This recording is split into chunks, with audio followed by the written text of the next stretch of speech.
Okay, we're up to day 4.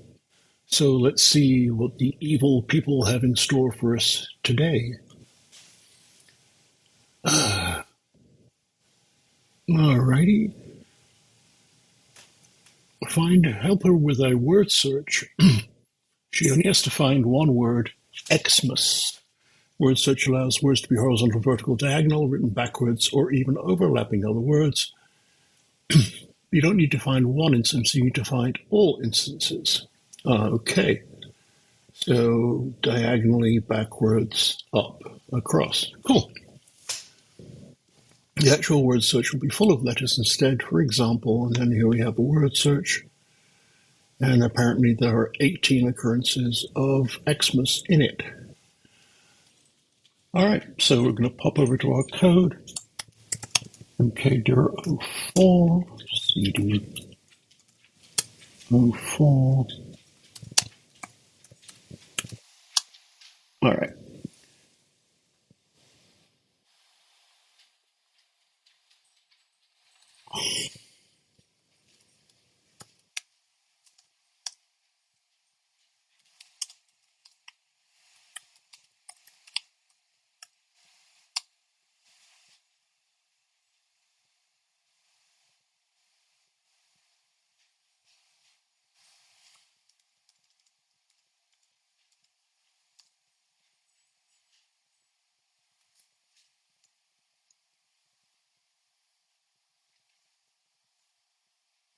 Okay, so we're going to pop over to our code window.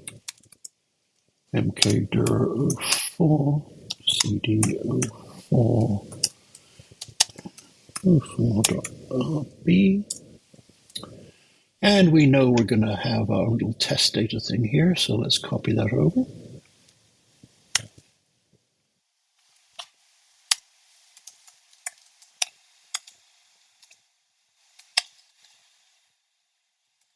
End of grid, why not? EOG.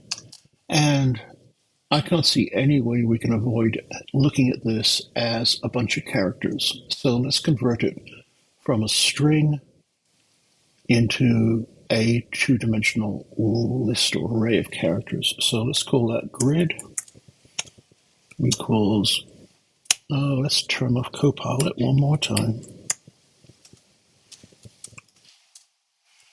Grid equals roll grid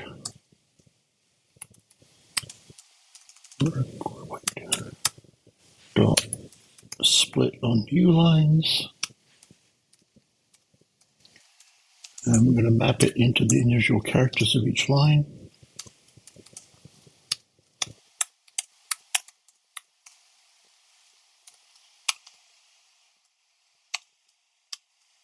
And just because I'm not having a great day at typing, I'm going to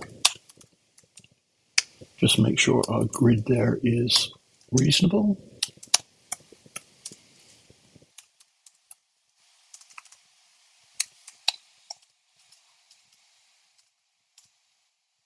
Okay, lots and lots of characters. Okay, so now we actually have to do some thinking here. We have a couple of ways, I guess, of thinking about this. One would be I could take that raw grid and split it up into all the rows, all the columns, all the diagonals, and then each one I could search forwards and backwards for my string and then keep a count. That feels like a lot of work. The alternative would be if I was to look at this grid like character at a time, so I start at that M, then go to the next one, and from each position, let's say we're down here, for each position, I can search forwards, backwards, up, down, and then across the 4 diagonals and see if Xmas occurs. So here we got X, and then go backwards 1, M, A, S. So that actually would match at that location. So to do that, I'm going to need to have some way of packaging up all the different directions. I don't want to sit there and manually code all that. So how about we have a list of offsets that we apply? for each character that we're going to go by. So if we're going in the forward direction, for example, then the row offset would be the same as it is right now, and then the column offset would be 1. If we were going backwards, then the row starts off with 0, but the column would go back by -1 each time. All right, and I have to line these up just because I'm a little bit anal. And let's actually call this strategy, because there's going to be a list of these guys. All right, so that's horizontal. Now we have vertical. Going down, it's going to be 1. Going up, it's going to be -1.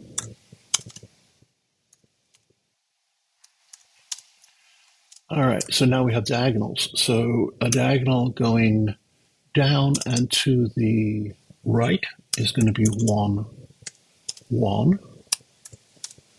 Down and to the left is going to be 1,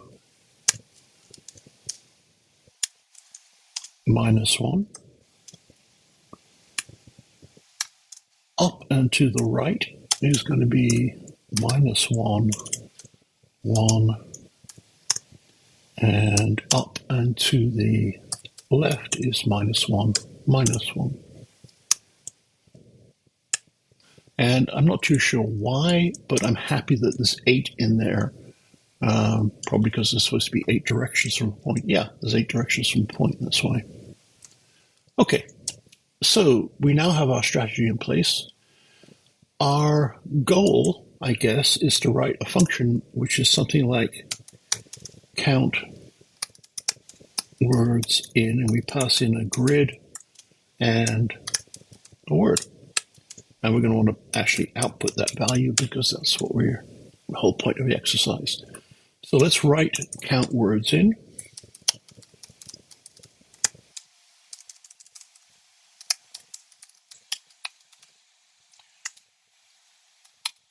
And our word is a string, and I suspect we're going to want it as some characters instead.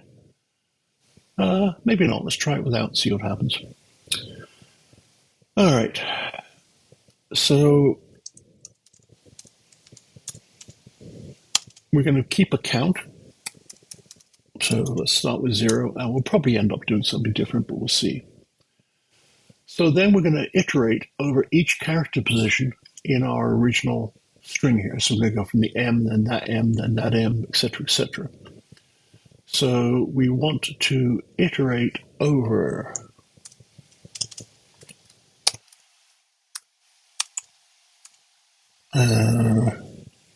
so grid.length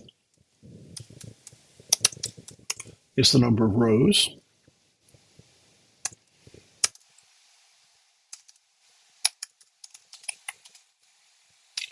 So that's our row.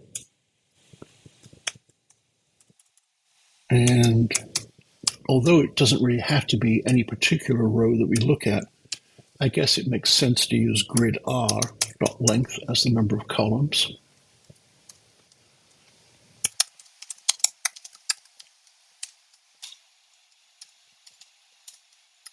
Okay, so this is our loop over everything. And what we're going to do is we're going to go and find out how many words start at that point. Because finding one word doesn't mean there's not other ones. So we could have an Xmas going across it. In fact, we could actually have 8 words going from one point. So I think we're going to have a function that tells us how many words start at a particular point. So if we assume we have something like words starting at, and I'm going to pass in a grid, and we're going to pass in the row and the column and the word as well, obviously. And if we assume that returns a count, then all we have to do is to say count plus equals, and at the end here, return the count. All right, so now we have to write words starting at.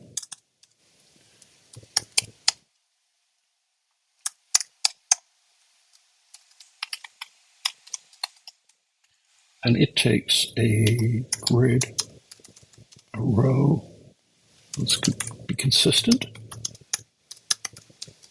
and a word.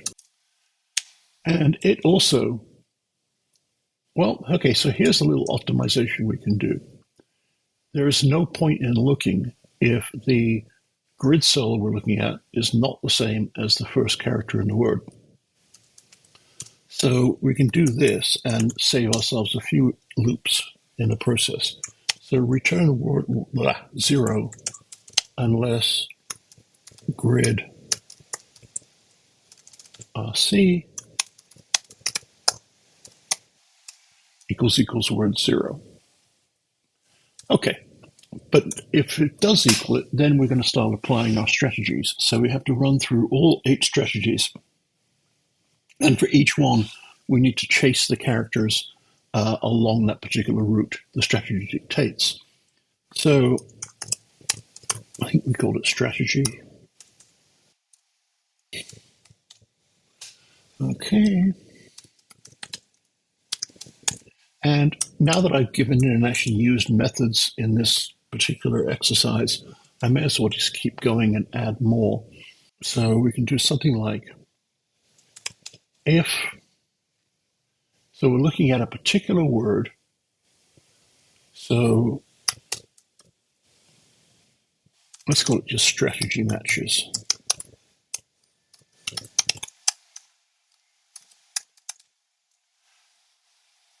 Yeah, that makes sense. Row, column, word,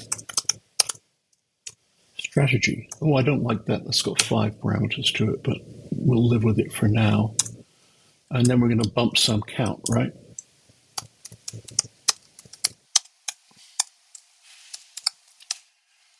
Okay, so I'm about to add a count again. You know that I hate doing that. So let's replace that with a reduce.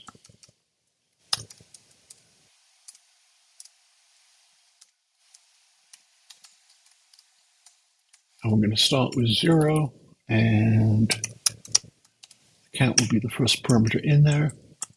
If it matches, we just return count plus 1. Else, we just return count.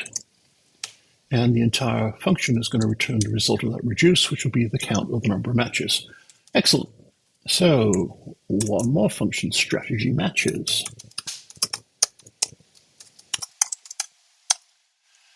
Okay, this takes a grid, row, column, word, and then the strategy is a delta row and a delta column. So let's just call that dr and dc.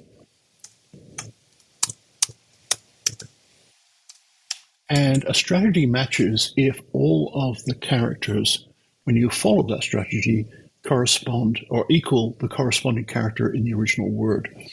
So for each character in the word,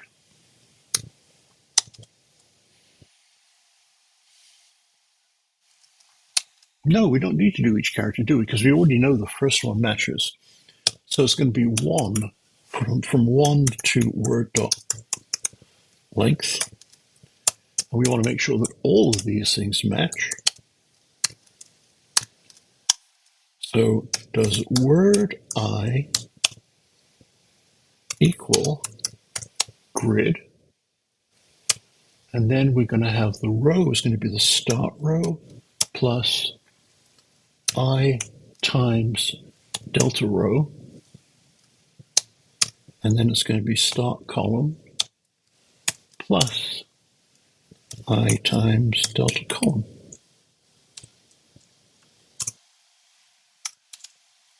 Okay, so I think we've got enough here. My only small concern is what is going to happen at the edges of that table.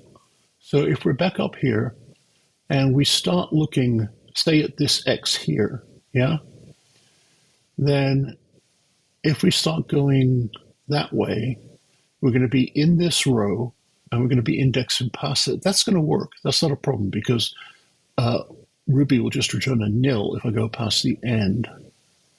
But what if I'm on this X and I start going down? If I start going down, then there is no row here.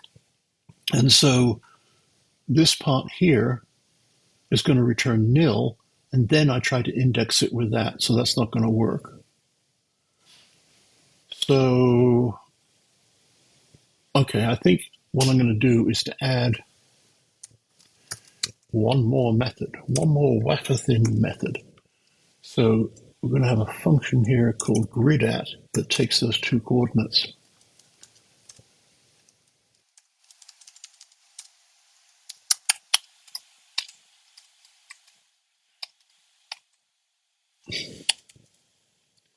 If the row, if the row is greater than, I'm going to have to pass in the grid as well. I'll come back to that in a second. Grid.length. Otherwise, we can just return grid, row, column. Oh, also we have to deal with the case if it's negative. Yeah, so if it's that, because when we iterate, we could iterate from the top row upwards, or is less than 0, which means we also have to do that same test for C, because again, C could be negative, which is a valid index, but it actually just indexes from the end of the array, which means that we would potentially be finding extra characters at the end of the line. So we're going to do return nil if C is greater than, I wonder if it should be greater than or equal to. Yeah, it should be, shouldn't it? Greater than or equal to grid r dot length, or C is less than 0. Otherwise, we return grid RC. So we have to pass a grid into here. We have to change that to be greater than or equal to. And here we have to pass in a grid. I have gone ridiculously too long without running code. So there's probably about 100 errors in here. Let's see what happens. Save that away. Oh, look at that. Line 20, I bet I forgot a comma. Oh, I just got a full stop rather than a comma.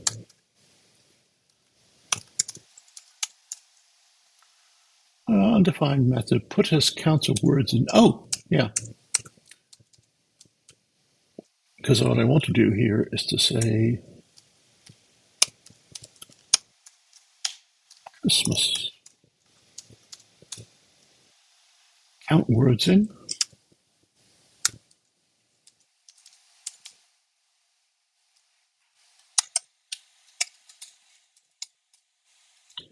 Did I mean strategy? Oh, strategy.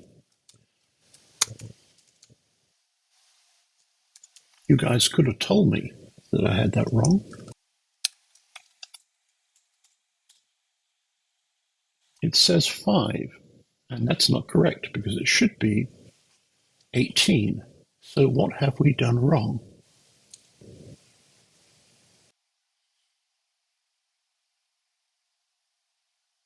Let's output the matches it does find. So we just put, so this will tell us the row and column where it finds a match.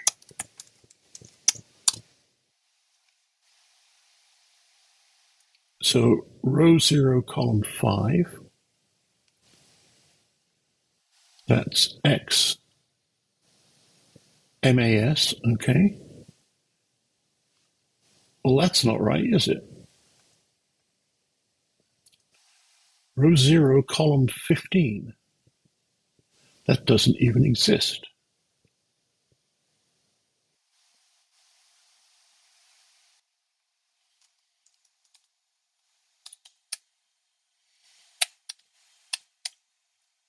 Let's see whether or not we're iterating over the right numbers here. No, clearly not.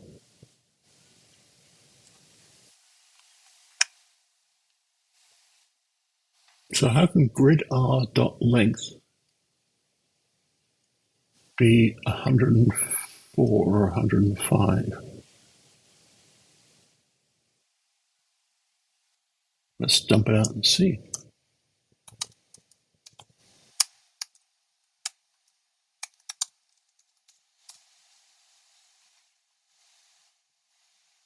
Oh, that's because it's enormous.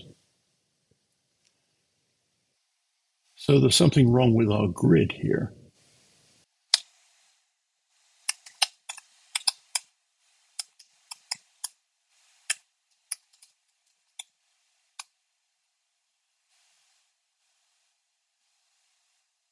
Oh, it's not splitting. Oh, what an idiot I am. Sorry about that. So let's just double check that. Yeah, all right. So now we've got the grid.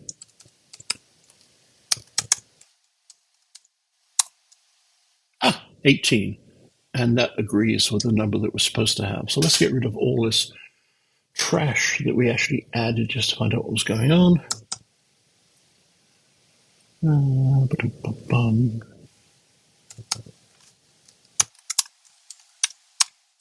Excellent. Okay, so we're now saying 18. We're now agreeing with their test.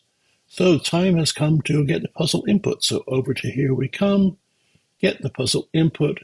That is a big, big, big matrix. All right, so a copy back over here. Raw grid equals end of grid v EOG, and we'll comment. So we don't. Yeah, we'll comment it out just to be good citizens, and let's let this run.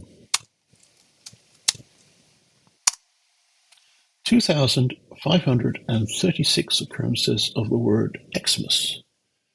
So let's go back over to our advent here, and we're going to type in 2536, submit. Good Lord. Excellent. Okay. So time to continue to part 2. Did I misunderstand the assignment? Most likely, yes. This isn't actually an Xmas puzzle, it's an X-mass puzzle. 2 mass in the shape of an X. Oh, okay.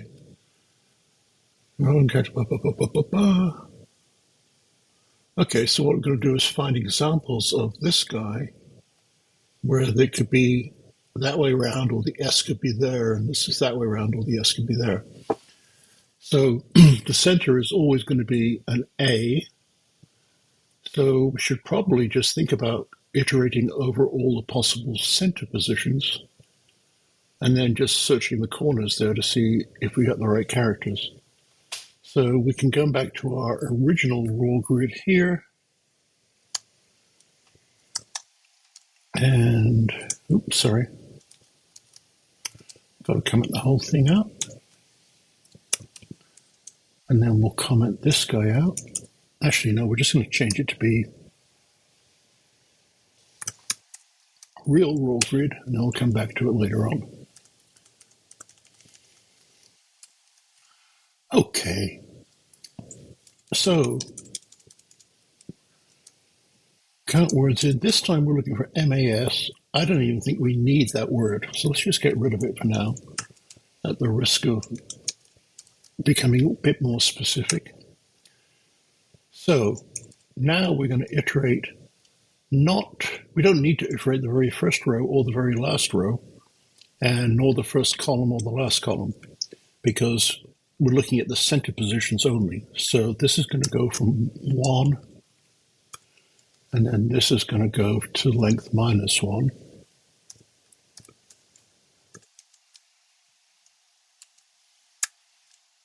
Okay. So now the count is going to be incremented if we have a mass cross at R and C.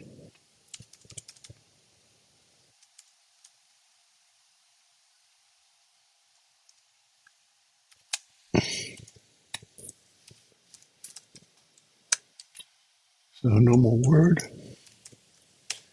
So this time we're going to return 0 unless there's an A, right? Because it has to be the center of the cross, and that's always going to be an A. Now, we guess we could actually use the strategies to search plus or minus. Is that worthwhile? Probably not, actually. Let's just try it like this. Let's see what it looks like if we just do it like this. We do it basically the simplest way I can think of, which is let's look at the diagonal going from the top left to the bottom right. So the diag equals the character at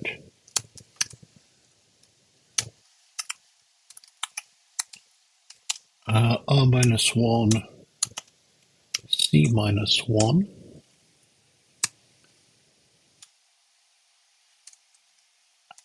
And then the other opposite side is R plus 1.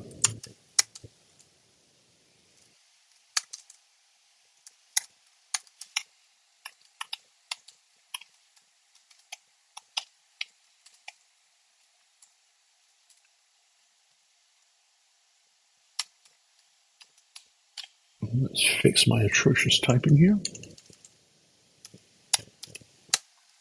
So that's one diagonal. Let's call it diag 1 just because. And the other diagonal goes from row plus 1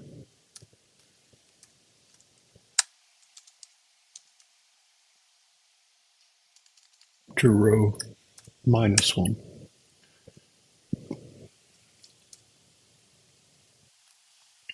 So, yeah, I can't believe I'm going to type this, but let's just do it. If diag 1 equals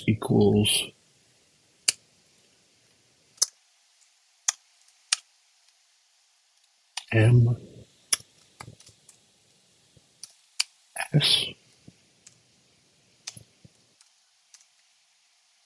or, oh, actually, you know, we can short circuit this a little bit. Okay, let's do it. Diag 1.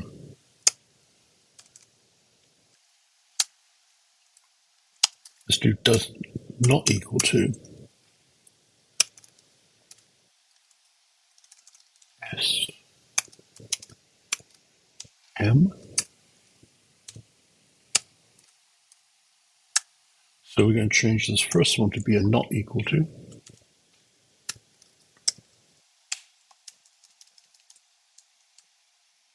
And that's going to be an and. Thank you, De Morgan. So if both of those are not true,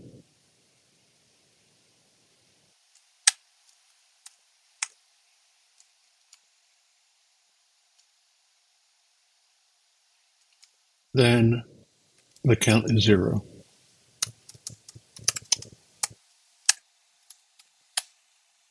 Oh, no, I'm not going to go that way. Let's try it this way.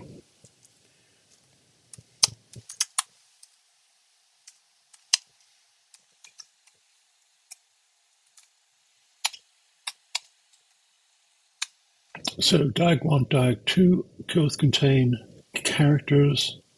So let's just call it C1, C2.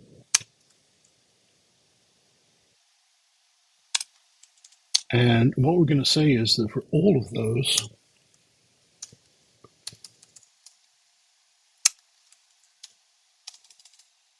either C1 is M and C2 is S,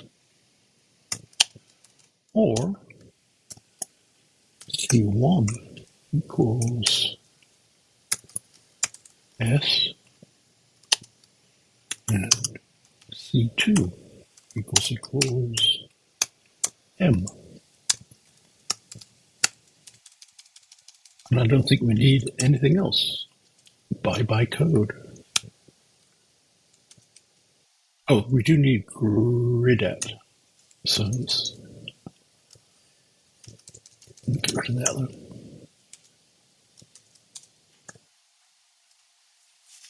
Okay. I guess we can see what happens. Oh dear. Line 179, grid at blah, blah, blah. Oh.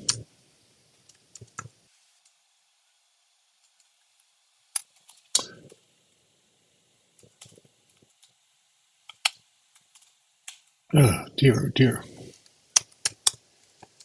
There are days when you should never actually start typing.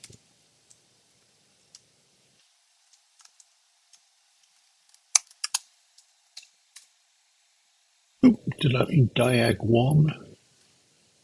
Oh, that should be 2. So our error here is true can't be coerced into an integer on that plus, which is there. Oh, because we changed mass cross, rather than returning a number, it's not going to return true or false. So first thing we have to do is to change that O there to be false.